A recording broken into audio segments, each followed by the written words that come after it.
Halo semuanya, berjumpa lagi dengan saya dalam sebuah cerita yang berjudul Mengharap Cinta Sang Suami. Bab 3, Rencana Sang Mama. Selamat mendengarkan.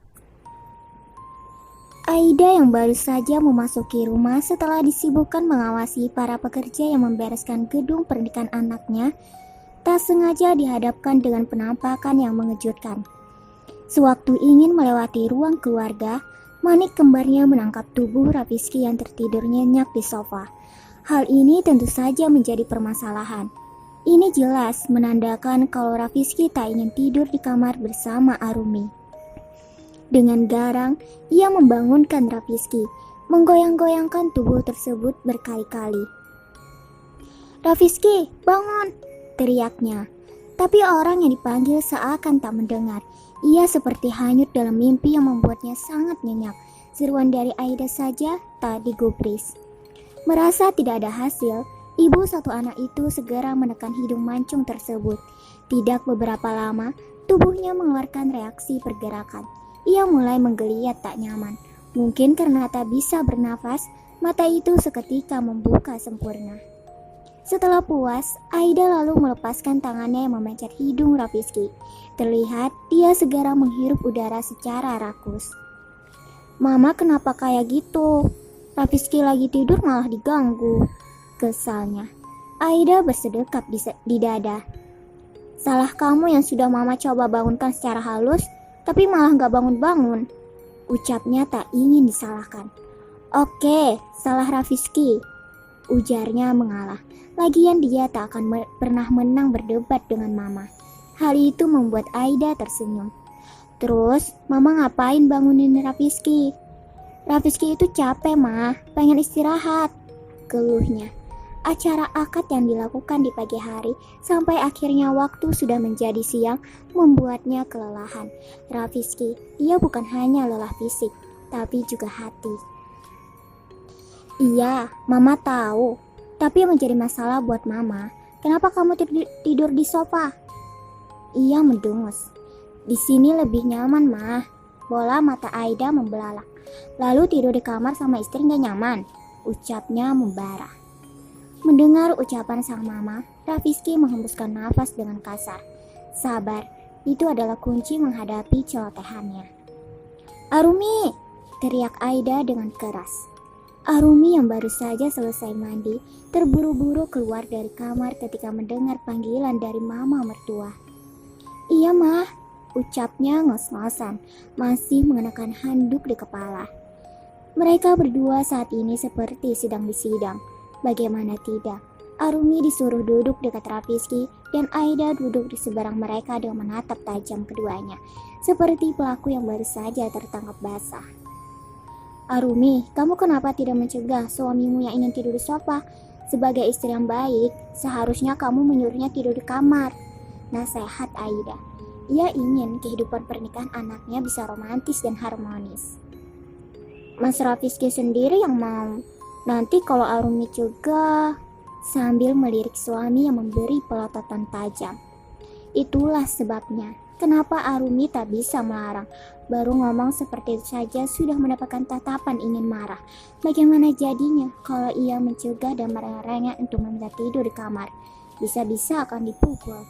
Ia menggeleng, jangan sampai terjadi KDRT. Ngeri kalau sampai merasakan dalam rumah tangga. "Rafizky, kamu kenapa menatap istrimu kayak gitu? Dia istrimu, bukan musuh," tegur Aida. "Dia musuhku, Mah." Setelah mengatakan itu, Rafizky segera pergi dan kembali membawa bantal dan selimut ke dalam kamar. Mungkin menghentikan perdebatan dengan cara menurut kepada mama adalah solusi terbaik, daripada nanti emosi tak terkontrol sehingga bisa menyakiti perasaan Aida. Ia tidak bisa melakukan itu.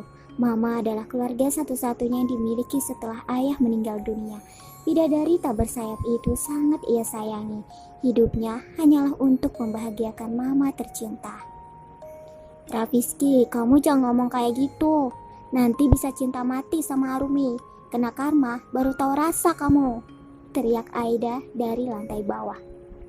"Tidak akan dan tidak akan pernah," sambil membanding pintu kamar dengan keras. Aida yang melihat kelakuan anaknya hanya bisa mengelus dada. Mata itu kemudian menatap Arumi yang menunduk diam. Kamu yang sabar ya nak, Mama yakin suatu saat nanti hati Rafizky yang keras seperti batu yang merupakan keturunan dari papanya yang gengsian pasti akan melunak. Kamu jangan patah semangat, terus rayu dia, ucap Aida menyemangati. Sesuatu yang berharga tak bisa dengan mudah didapatkan. Begitupun mengharapkan cinta dari seorang pasangan. Butuh waktu dan juga proses. Siap mah, ucapnya dengan senang. Arumi beruntung memiliki mertua yang mendukung. Mama Aida begitu sangat menyayanginya seperti putri kandung sendiri. Ya sudah, kamu masuk deh, perintahnya yang dibalas anggukan oleh Arumi. Dia berjalan menuju kamar, sedangkan Aida memperhatikan langkah menantunya. Detik berikutnya, ia tersenyum ketika mendapatkan ide yang cemerlang untuk mendekatkan mereka berdua. Begitu sudah masuk ke dalam kamar, Rafizky yang sudah terbaring di kasur seketika terbangun dengan cepat. Kamu ngapain di sini? Suara bass tersebut membuat Arumi menegang membelakangi pintu. Begitu mendengar ucapan sarkas dari suaminya. Mama yang pergi. Tunjuk Rafizky ke arah luar. Mata menajam seperti elang yang akan siap memangsa saat ini juga. Saya mau tidur, sambungnya lagi. Ya sudah, kalau mau tidur, tidur aja, gumam Arumi pelan. Lagian dia juga tidak akan mengganggu. Apa susahnya tinggal tidur? Kenapa harus mengusir dirinya?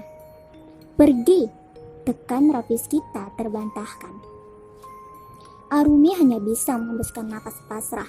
Punya suami yang tidak mencintai memang begini nasibnya. Sabar dan bersabar. Semoga suatu saat sikap dingin tersebut akan mencair menjadi romantis. Ya, semoga saja. Oke, putus Arumi. Ia berbalik lalu memutar kenop pintu. Matanya membola ketika menyadari sesuatu. Arumi kemudian kembali berbalik menghadap Rafizky. Kenapa masih di sini? Ia sangat muak melihat wanita yang dari tadi menggigit bibir. Pintunya dikunci sama Mama. Ucapan Arumi berhasil membuat Rafizky terdiam. Sesaat kemudian dia mengacak rambutnya dengan frustasi. Arumi, dia malah mengulum senyum kemenangan. Ah, Mama mertua, ternyata sangat perhatian dan peduli kepadanya. Ide yang bagus mah, batin Arumi. Tibalah malam hari. Baru mamanya itu membukakan pintu kamar mereka.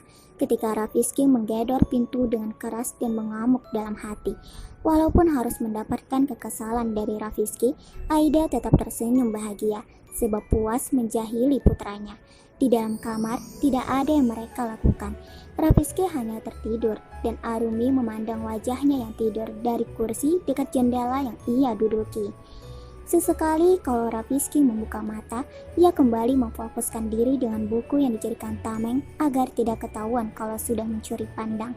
Berpura-pura membaca sampai akhirnya Rafizky kembali tertidur dan dia mulai melakukan sesuatu yang menyenangkan hati. Aida menuntun mempelai pengantin baru tersebut menuju rooftop yang terdapat di lantai 3. Dalam hati, mereka bertanya-tanya, apa gerangan yang sedang dirancanakan Mama? Bukankah tadi beliau mengajak untuk makan malam? Tapi kenapa tidak ke ruang makan, malah disuruh ke rooftop? Mah, kita ngapain ke rooftop? Akhirnya Rafizky menanyakan. Sudah tak tahan dengan rasa penasaran yang memaksa untuk bertanya. Kamu lihat aja nanti, ada apa di rooftop? Cengirnya. Setiap anak tangga dinaiki satu persatu sampai mereka tiba di tempat tujuan. Mata Rafizky membelalak seketika dan mulutnya menganga tak percaya melihat penampakan rooftop yang sudah dirubah seperti tempat romantis para pasangan yang bucin tingkat dewa. Jangan menganga terus, nanti liurnya keluar, celutuk Aida yang membuat Rafizky sadar dengan muka lucu barusan. Arumi terkekeh, seandainya ia membawa handphone, pasti ekspresi suaminya tadi akan diabadikan. Diam, bentak Rafizky. Seketika menghentikan tawa Arumi. Mereka kembali memandang ke depan. Sebuah meja makan yang dihiasi lilin, di tengah-tengah terletak bunga mawar. Tepat di dekat meja, terdapat hiasan bunga melati yang membentuk tulisan I love you. Suasana yang tenang dengan cahaya bulan purnama beserta bintang-bintang. Dan tak lupa, angin malam yang terasa sejuk merasuk tubuh semakin menambah keromantisan. Arumi menatap mertuanya yang ternyata super romantis. Aku tidak mau makan di sini, tolak